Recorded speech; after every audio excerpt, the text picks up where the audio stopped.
Behind every great man is a great woman, and behind those great women is me, from Neferata. The LAHMIANS may not have the brute strength of some of the other bloodlines, but they more than make up for this lack in cunning, deviousness, and their mastery of others. The LAHMIANS are secret string pullers of the world, invisibly exerting untellable control over history.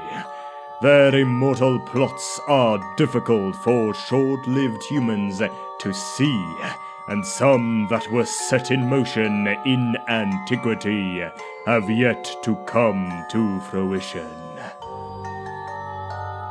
In ancient Nehekara, women were forbidden from entering the priesthood and therefore forbidden from learning magic. This change in the city of Lahmia under the rule of Queen Neferata, who created a sisterhood that enabled women to learn what was previously forbidden to them. Many were attracted to this sisterhood, even coming from the other cities to learn at Neferata's feet. By forbidding women from learning magic, the priests of Nehekara ultimately drove many of them to learning the darkest magic, the necromancy of Nagash. From the most promising of these pupils, Neferata chose those who would become her progeny, vampires of unearthly beauty and arcane learning. When Lahmia fell, only a few of the sisterhood survived, fleeing at their mistress's side. First, they fled from the forces of Al-Khadizar, and then from Nagash when he tried to coerce them into being his soldiers and slaves. Rejecting Nagash and the other bloodlines, Neferata and her daughters in darkness traveled to the old world. As strange hermit women and the exotic consorts of chieftains, the sisterhood gave prophetic advice as they gathered power and influence amongst the primitive tribes they found there. They first exercised this power in an attack of the kingdom of Strigos, which had fallen under the rule of Neferata's brother, Ushoran. After the fall of Murkane, the LAHMIANS exercised their power a second time, raising an army to take Silver Pinnacle from the dwarfs and make it their own. From Silver Pinnacle, Neferata coordinated the LAHMIANS and their manipulations. As human civilizations changed, so too did they, growing from consorts and hermits to eccentric nobles and seductive spies. Remaining in her stronghold, Neferata too changed, growing cold and idle. As she fell into the malaise that claims many ancient vampires, her control of her agents waned. Their loyalty was tested, and some, like Lady Duck of Bretonia, defied her rules to make get of who they would. Others, like Duck's granddaughter in darkness, Katarine, the vampire Zarina of Kislev, defied Neferata by seeking power, preferring to rule the humans now rather than at some ill-defined and distant time when their queen deemed it right. For a time, LAHMIANS squabbled and fought amongst themselves. Those loyal to Neferata schemed against those who went rogue in a conflict that took place in the shadows and was rarely seen by mortal men. Eventually, the wisdom of Neferata was proven right. The vampire Zarina was cast down by a society of Kislevites, and she became a symbol for the danger of displaying the vampire's power before the world was ready to kneel before it. However, a fracture remained, and rogue LAHMIANS who are not of the Sisterhood persist to this day. Knowing little of their heritage, they act independently, refuse to partake in the intrigues of Neferata, and bow to no one. The Sisterhood remains hidden, gathering power and invisibly twisting events to their own ends. They have been present at many of history's most important junctures, but none can say how much influence they had over events. Lady Lenore, the mistress of Mousillon, was present at the city's downfall, but none can be sure whether she masterminded or merely observed the affair. Similarly, Countess Chavot is known to have walked the streets of Mortheim shortly after its cursing, and the vampiress Serutat had the ear of many an Arabi's court at the time of the Crusades. Historians who pry into these matters find in them only their downfall, and many curious scholars have come to curious ends, investigating things best left unknown. And now, onto their plots and machinations.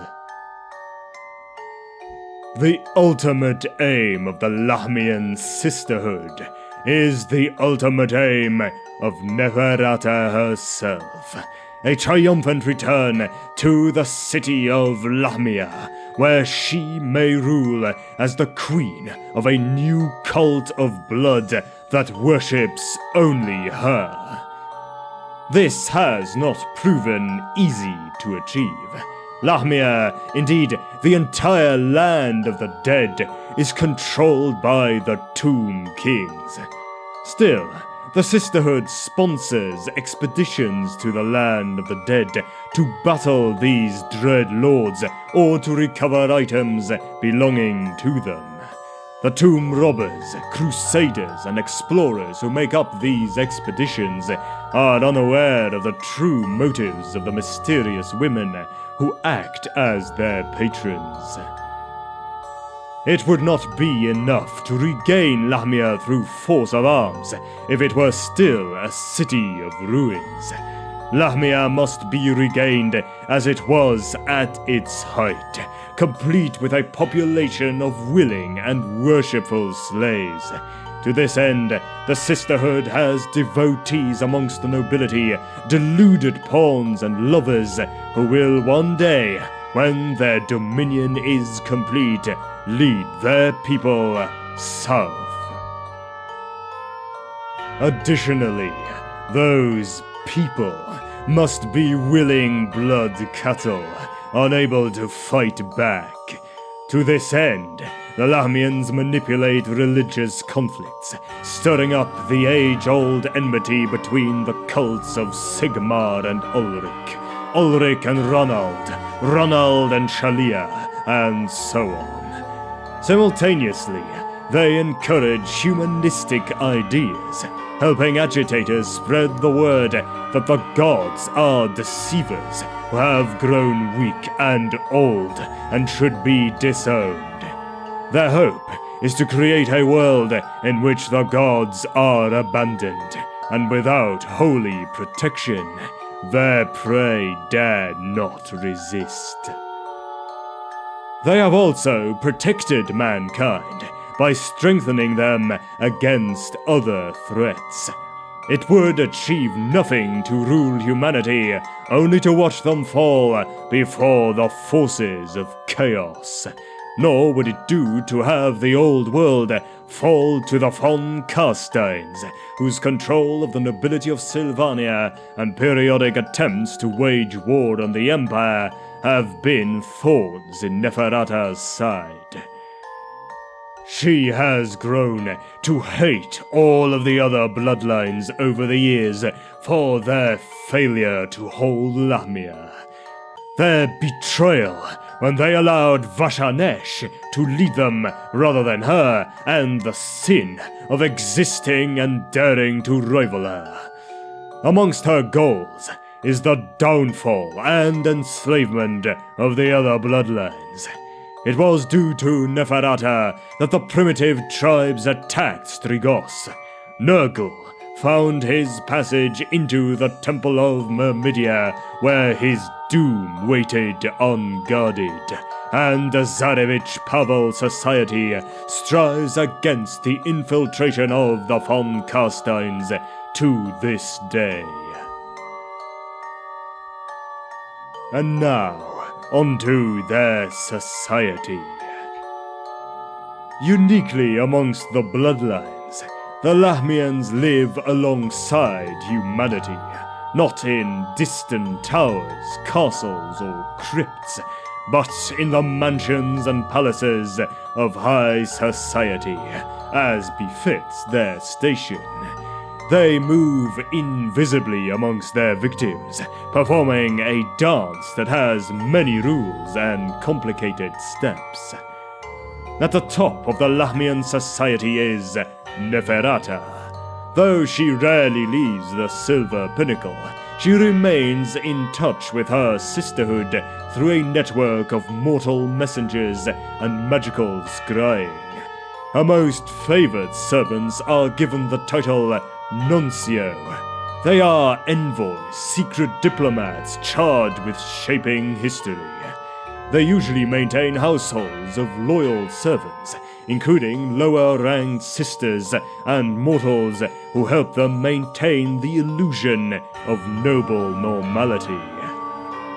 Immediately beneath them are the inter-nuncios, who, rather than living in their own mansions and posing as eccentric ladies as the nuncios do, live in the households of others as loyal wives and daughters, gathering information and manipulating those around them through subtle means.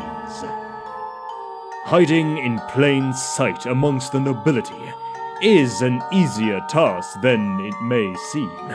Noble women are expected to behave in a highly codified way, and those who follow the laws of etiquette are allowed their eccentricities.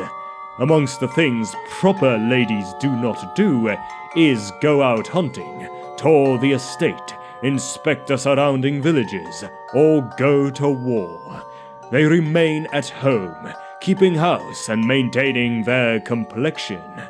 When they do leave the house, it is for social events like gala balls or opening evenings at the theater.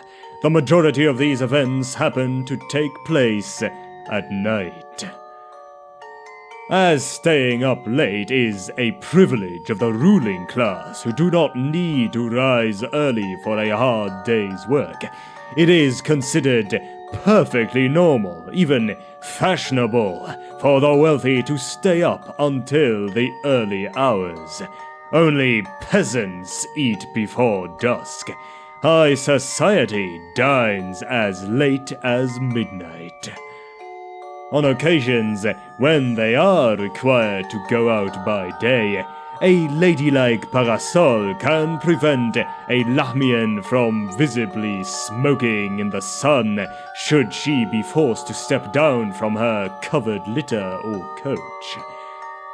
Sunlight is not the only thing a sister needs to avoid. Holy symbols and mirrors can both reveal a vampire's true self. Although some Lahmians are lucky enough to be immune to holiness, this is not true of the entire bloodline. Part of the training sisters undergo in the Silver Pinnacle is a partial desensitization to holiness, so the instinct to flinch in its presence is overridden. They may never overcome their susceptibility completely, however, and must spend their time judiciously avoiding and minimizing exposure to the temples, shrines, and priests common in the old world. No LAHMIAN wants to be accidentally exposed by a clumsy priest wearing a holy pendant who leans in a little too close. The hand mirrors carried by some are discs of polished steel that distort any image that they are not held extremely close to, and are an unreliable method of vampire detection.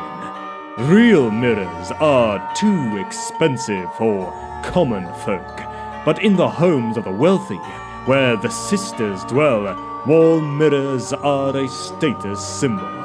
Another aspect of Neferata's training is the subtle avoidance of such mirrors, ducking to smooth a wrinkle in one's skirts at the right moment, or distracting the attention of observers.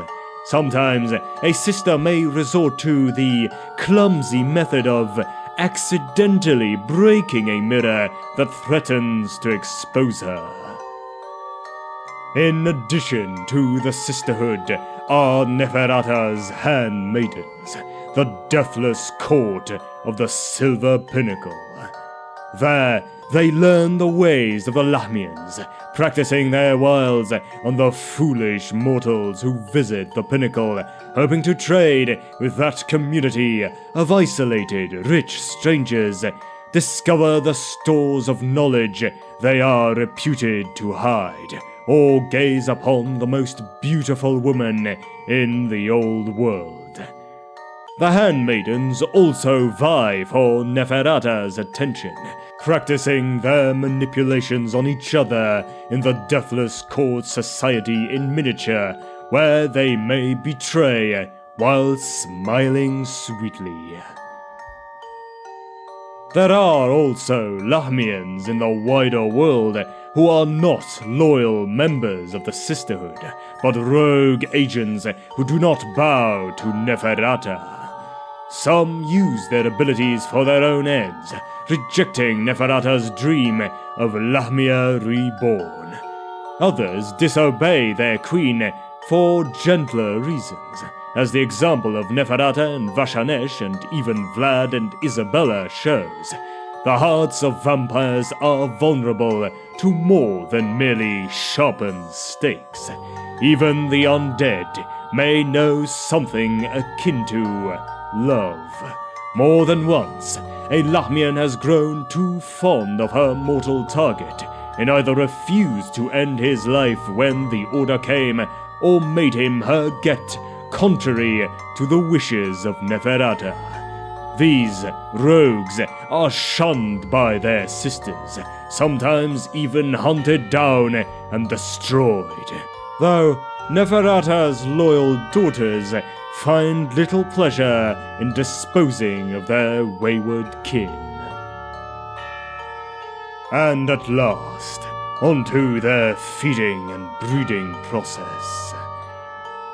To avoid attracting unwanted attention, LAHMIANS tend to feed on willing victims. Some are men who believe they are engaged in passionate affairs, not realizing every torrid memory they have is a suggestion left behind by a sated vampire. Others are knowing participants, only too willing to bare their necks in return for favors the powerful sisterhood is able to grant. These acolytes of the LAHMIANS may perform other services for their mistress. Love-struck and loyal, they do everything from carrying her litter to guarding her whilst she sleeps. Each dreams of becoming her eternal paramour, but only the rarest of them ever do. The LAHMIANS can be fickle, and when they tire of their playthings, most feel no regrets about ending them. They try not to drain their victims dry too often, but when it happens, as it does on occasion, they are never so gauche as to leave a bloodless corpse lying in the street. Such things invite all manner of questions and investigations that can be difficult to cover up, and may even involve having those dreadful, scruffy watchmen stomping around the parlor. There is a distinction between members of the LAHMIAN bloodline and full members of the LAHMIAN sisterhood.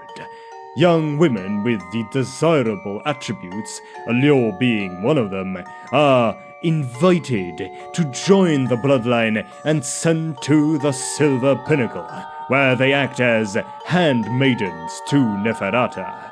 Here they train in various arts, magical and manipulative, at the feet of their queen.